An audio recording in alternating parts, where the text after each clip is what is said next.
pieza se llama Black Swan. Es una pieza con 4 bailarines, 2 bailarinas y 2 bailarines, uno de ellos soy yo. Es una pieza que ha sido creada el 21 de abril del 2009 en Bonlieu, Annecy, en Francia, al lado de Ginebra. Yo soy coreógrafo asociado de la estructura, que es de esta estructura.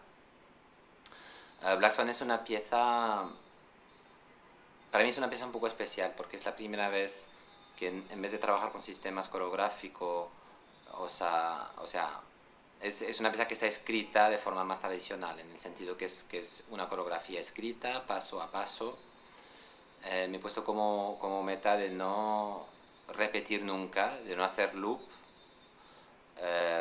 y de escribir como si fuera una escritura escrita, es decir, que es como un discurso, es como si la bailarina estuviera hablando con su cuerpo. Entonces ella está siempre en reflexión sobre es como si habla en su cabeza mientras está haciendo los pasos. Entonces es largo, empezamos con un solo que es bastante largo, de 6 o 7 minutos, o 8.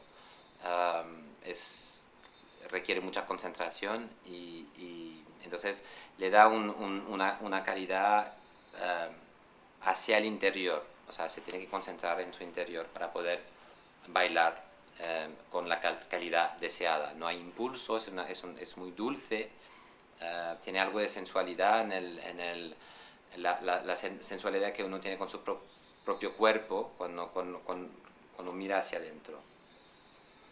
Bueno, eso es la parte, digamos, del planteamiento a nivel de movimiento. Luego el planteamiento más, no diría conceptual, porque yo creo que es una pieza anticonceptual de algún modo. Hay una cosa que está un poco detrás, hay dos cosas que están detrás de esta pieza. Una es, estuve en Japón en julio y me quedé bastante fascinado con fue a ver un espectáculo de kabuki. En el kabuki del teatro tradicional japonés tienen unos caracteres que son como ayudantes de los actores, que están vestidos de negro o de azul o de blanco según la escenografía, y acompañan al actor y le sostienen, le dan accesorios, es una convención teatral japonesa. El japonés, el público japonés no mira, lo ve, pero no mira a este actor. Es un poco como nosotros desaparecer detrás de una cortina.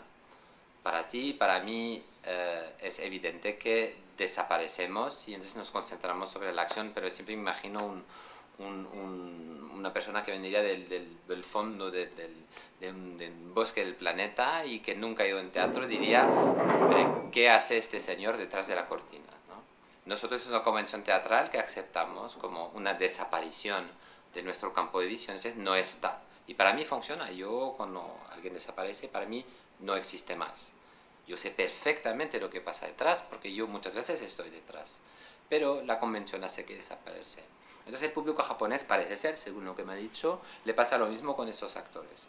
No les consideran la acción, pero no a ellos. Entonces me pareció súper interesante como, este planteamiento del acompañamiento de la bailarina, en este caso, por estos seres que son parte de la acción, pero no son el centro de la acción. Y la otra cosa está ligada con el título, Black Swan. Black Swan no es el Black Swan, no es el cisne negro del ballet clásico. Es una idea del filósofo Karl Popper que dijo, o sea, hubo una afirmación que decía, todos los cisnes son blancos. Y un día en 1800 algo, 700 algo, alguien se fue para Australia y vio un cisne negro. Entonces toda la teoría que decía todos los cisnes son blancos ya no vale, ¿no? Entonces lo que quiere decir es que uno no puede solo observar lo que hay y hacer teoría con lo que hay. Tiene que siempre incluir la posibilidad del cisne negro o azul o rojo.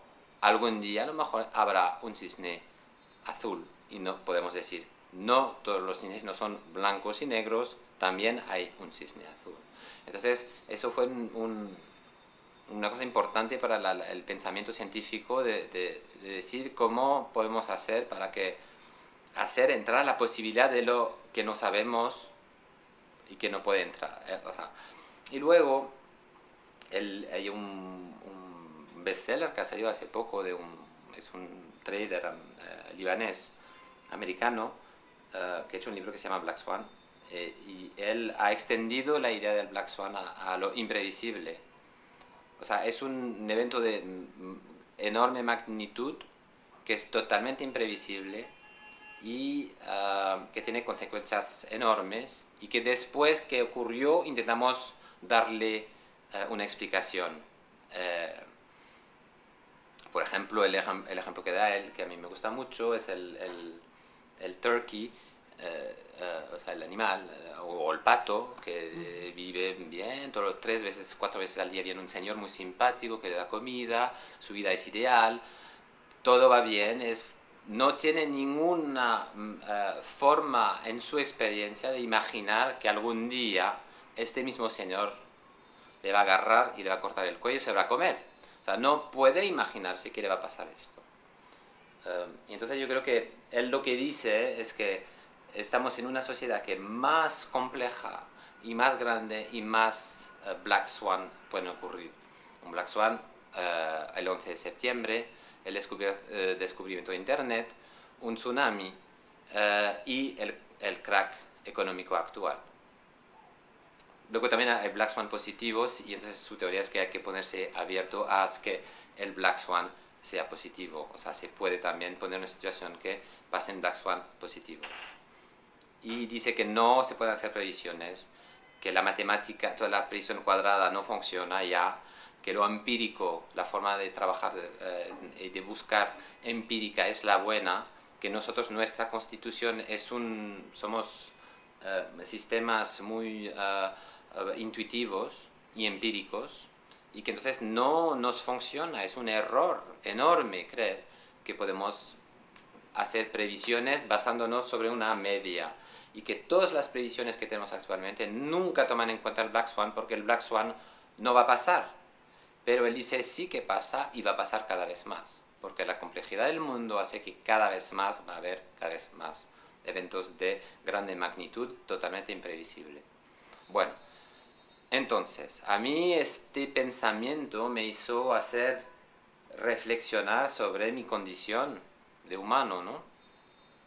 Y de la vida, y tengo 45 años, es un momento que uno empieza a pensar, pues, qué es ser un adulto, qué es ser un futuro viejo, si llego a ser viejo, que por supuesto el Black Swan está encima de mi cabeza porque me puede pasar cualquier cosa, casi que no llegaré a mucho más de donde estoy.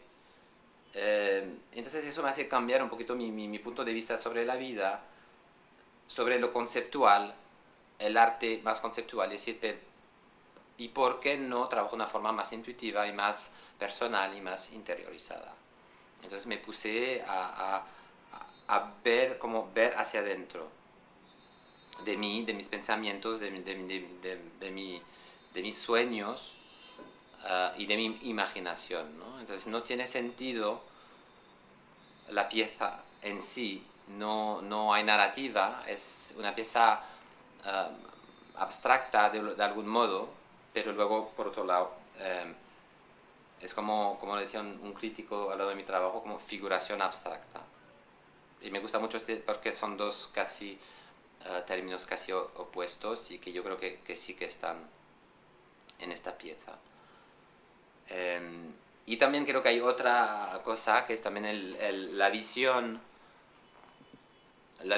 de la infancia, o sea, la visión que un niño tiene frente al mundo de descubrimiento, y todo le parece maravilloso y todo le parece nuevo y fantástico, ¿no? Y es el juego y estos adultos, porque yo pensaba cuando tenía 20 años o 15 que un señor de 45 años era un adulto, y ahora me doy cuenta que no soy un adulto. Y dice, pero ¿cuándo va a llegar ese momento de ser un adulto? Y cuando miro alrededor mío, veo gente jugando, todo el día jugando con cosas. Veo adultos jugando muy seriamente con juegos. Soy diría que los militares juegan. Entonces, pensé, hay un gran problema de madurez y, y estos adultos que siguen jugando tan seriamente, ¿no? Y entonces hay algunos elementos del juego dentro de la pieza que intentan significar esta seriedad frente al juego y de seguimos jugando el deporte, pero hay muchos aspectos de nuestra vida que siguen siendo un juego. Entonces yo creo que esos son un poco los tres o cuatro, las tres o cuatro líneas que se van desarrollando un poco en paralelo, sin tanto significado, y es luego, porque yo creo que el espectador luego él tiene que hacerse la pieza para él y él va a dar el significado según sus fantasías, según la sugestión, las imágenes que él se imagina es lo que es. Yo no quiero subrayar, decir eso es así, yo hablo de esto y el concepto es tal y voy de aquí, voy para allá, no. Yo digo, mira, yo presento esto y usted pues que haga lo que quiera con esto. Pero luego a nivel coreográfico yo tengo otra vía que es mi desarrollo coreográfico. Entonces la pieza anterior que se llama Text to Speech, donde utilizamos ordenadores para leer textos, hicimos una cosa que cambiamos el significado de unas noticias de la guerra de Irak. Entonces cambiamos Irak por Suiza, cambiamos Bagdad por Berna y mantenemos los americanos. Entonces tenemos una especie de, como que los americanos invaden mi país, o sea, las cosas que pasan muy lejos empiezan a pasar muy cerca. Eso era como un juego de subjetividad, ¿no? Por primera vez utilicé texto en una de mis piezas y me di cuenta que el movimiento estaba desresponsabilizado del significado y eso yo como siempre tenía problemas de significado y yo sé que cualquier movimiento tiene un significado, pero el hecho de haber puesto ese texto había quitado la responsabilidad del significado. Entonces eso me interesó muchísimo y pensé, pues yo quiero seguir en esta línea coreográfica, quiero ahora sin el texto no intentar dar significado y quedarme una situación más abstracta. Y en este caso es más abstracto, es a la vez abstracto y interiorizado. Entonces no se trata de ilustrar la idea de Popper, es más el efecto que tiene es existencial, es una cuestión existencial. Todas mis piezas tienen un problema existencial. Normalmente está muy ligado a la cuestión de la muerte, de la desaparición y de la continuación. Es decir, yo tengo muchas preguntas sobre mi estado de vivo y que todo es todo. O sea, el mundo soy yo porque no tengo más referencias que mi propia referencia. Todo existe, tiene materia, existen los cuerpos de los otros, mis hijos, la transmisión, mis padres, que desapareció mi padre, mi madre es mayor, desaparecerá, yo estaré vivo a lo mejor todavía cuando desaparece y yo voy a desaparecer y mis hijos van a seguir y van a tener hijos. Entonces eso me parece bastante inquietante como estado ser consciente de su propia muerte dentro de una historia de varios miles de años. Y entonces eso es una gran inquietud que veo en mí y en todo el mundo alrededor. Y yo creo que gran parte de la violencia y de las guerras está provocada por el miedo a la muerte. Y de algún modo matamos para entender nuestra propia muerte. Los niños matan animalillos porque quieren entender qué es la muerte y entenderán su propia muerte. Yo creo que eso es la gran diferencia del humano y el animal, es que el humano sabe que va a morir. El animal, a lo mejor algunos lo saben, pero en general podríamos decir que el animal no tiene conciencia de su propia muerte. Es en el instante, y nosotros estamos en el instante, en el pasado, en el futuro. Y eso nos crea un problema existencial, filosófico enorme. Y no sabemos cómo, y otra vez, envejecer es entender, es llegar a una especie de tranquilidad con su vida